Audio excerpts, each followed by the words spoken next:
Hi, I'm James Genus, and I love J Ross TV. What's up, y'all? This your boy J Ross in St. Louis, 10 million strong, hanging out with bass virtuoso Mr. JG, y'all. I mean, he in St. Louis at Herbie Hancock, and I mean, they putting it down. But he got the roll, so I'm gonna get to the questions fast. Now, all the bass cats, they always ask me when I talk to folks of your stature, when you first picked up your bass, start playing out, how afraid were you to make a mistake? Always afraid. Even now? Not so much afraid, but Not so much afraid, but you just want it to be right, you know? Sure. Yeah, I haven't really had stage fright or anything like that since I was a little kid, but just wanting to play, right. And it doesn't have to be correct, but just right, you know? well, the reason I ask is because a lot of guys who starting out, they play churches and stuff, and as they elevate their careers, they always say that they was afraid to like do something or play something because of what ridicule they might get. And what kind of advice could you give them to fight their fear? If it's musical, there's nothing to fight. I mean, if you're trying to force something, then yes, I can understand that. But if what you're doing is musical within the context of what you're playing, I think it's always good. They can't like deny that. Yeah.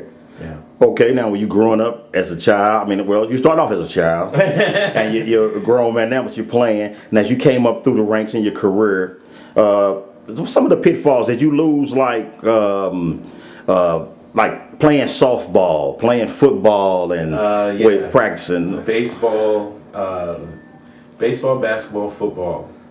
I did them. I did all three of them, but I was more a baseball player, and I guess when I was in 11th grade, I decided to stop. Like after 11th grade, I decided to stop playing baseball.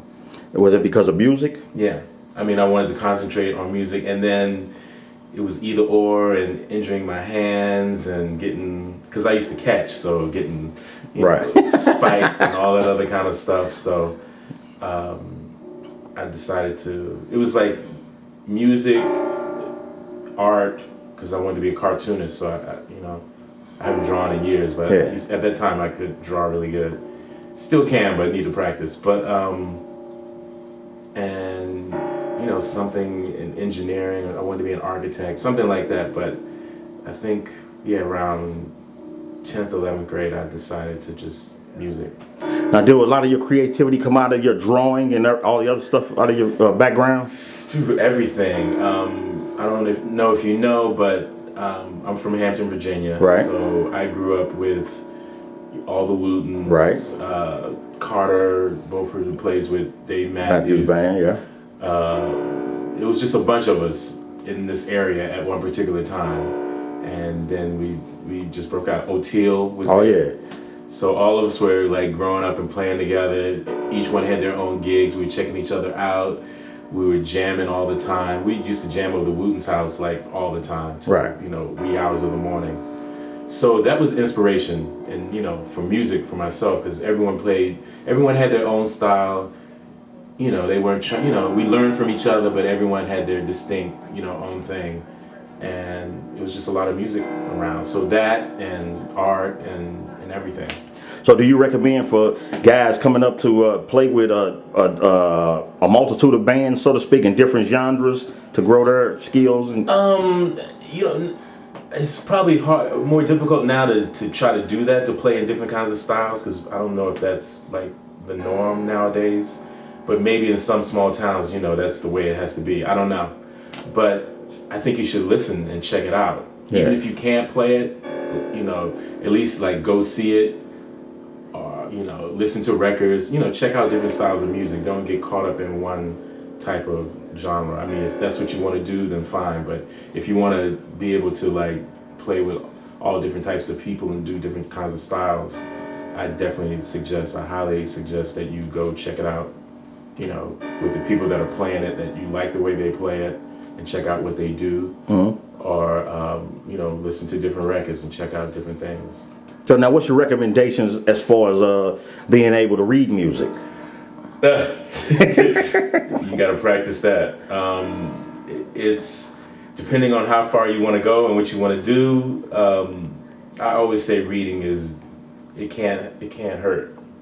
You know, it can only like help. It can definitely help in situations where you don't have time to like, you know, run through the music. Like, you know, some bands or whatever tours, you know, you rehearse for a long period of time.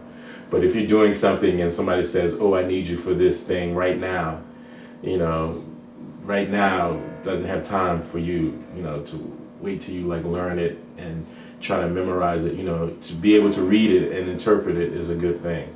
Yeah. So, I mean, you can start off with just reading like chord changes, you know, and then from that, you know, getting into the specifics, maybe chord changes and rhythm.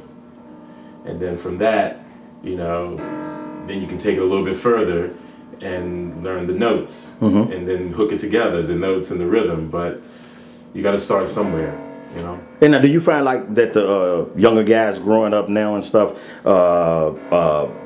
carrying the lineage of bass hood to the next level, or is it waning, or is it? What's your opinion on that? I think my own personal opinion. Right. A lot of times, and it's not only with bass, it's with a lot of instruments that they want to go to this and they don't know this. As far as like, you know, it's almost like, you know, oh, I want it like if you're a bird, oh, I want to fly. Right. And well, what's, you know, the fundamentals of flying? What is that all about? You know, and that's the same thing, you know, like, oh, I want to be able to like go. Well, all that is like, you know, it's like learning rudiments. It's like learning, you know, the fundamentals of like what the instrument is and what it can do. And you know, that applies to bass, or your role in, you know, playing bass is first you're a bass player. Then that other stuff is, you know, the gravy, excuse me. Yeah, you were saying it was the gravy of the music? Yeah, it's just like, you know, 9 times out of, well, not 9 times out of 10, but say 7 times out of 10 or whatever, for a bass player, they're going to want you to play bass. And all that other stuff is good, and I love that other stuff. I do that other stuff.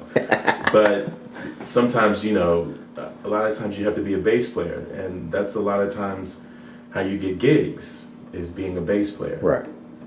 If you want to be like a solo artist and do all that other stuff, then that's what you want to do. But if you, in terms of wanting to be like, if you want to go and be like a studio musician, or wanting to be like, you know, first call for, you know, different kinds of things, you know, being the fundamental, the foundation of like a rhythm section, you know, your time, you know, knowing what to play, all that other kind of stuff, hooking up with a drummer, you know, it's all a give and take too. So, and I think that's with any kind of rhythm section instrument. It's just like learning how to connect with people, even when, you know, you don't play with them all the time. You know, sometimes somebody might play, you know, ahead of the beat, or in the middle of the beat, or behind the beat. And so, you know, it's an adjustment period, and that's all in learning about playing and learning about playing bass. Okay. Well, let me ask you this, James. What about money, man? How can these cats, you know, you start off playing, you're a teenager, you wind up being a little older, you want to retire, but you ain't got a quarter. I mean, what can you tell folks, man? Just put up a couple of dollars every now and then, so you can have some at the end of the day. Yes, you got to, because I mean, this industry is, you know, self-employed. There's no guarantees. You know, you can't go to X person or X corporation and saying, oh, you know, I make such and such a year. Well, you know, it's 1 year might be good, the next year might not be. Right. So, I mean, yeah, definitely putting away, and definitely some suggest that you just take a portion and put it in a fund. You can actually claim everything and give a portion to the union, and then that goes towards your pension. Right. I don't know if people really know that. Most cats don't. Yeah. Yeah, it's Tom Barney's spot right there. He'll tell you about that. Exactly. I was going to go to his old man. Yeah, that's right. That's Bob right. Cranshaw, because that's what Bob Cranshaw told me, and I'm sure he passed it down to Barney. Right. That you take everything that you do and put it aside to go to the union. Yeah. And fortunately, you know, a lot of my jobs are through union, or they get taxes taken out or whatever. So that goes to the union. Yeah. So what's next for you? What you got coming up? With yourself down the road. I'm still, doing Herbie and doing Saturday Night Live. Right. I still do that. And see, I wasn't gonna bring that up. Oh, but yeah, it's cool. I wasn't gonna bring it up because when people hear names, stuff like that, they won't listen to the message that I'm trying to get them to see, that it's more to. You had to get to Saturday Night Live. Yes, I did. You didn't just say, "Oh, that's my friend James. Let's hire him." No, you had to learn how to read music. You had to. That's what it came from. It came from being on the scene and being able to adapt in situations, being able to say, "Oh, here's the music for this. Play it." Yeah. And being able to look at it, scan it out, see where there's could be a problem. Right. If that measure's gonna be a problem, let's look at that measure. Forget about that other stuff over there. Just being able to just look at music, interpret it, being able to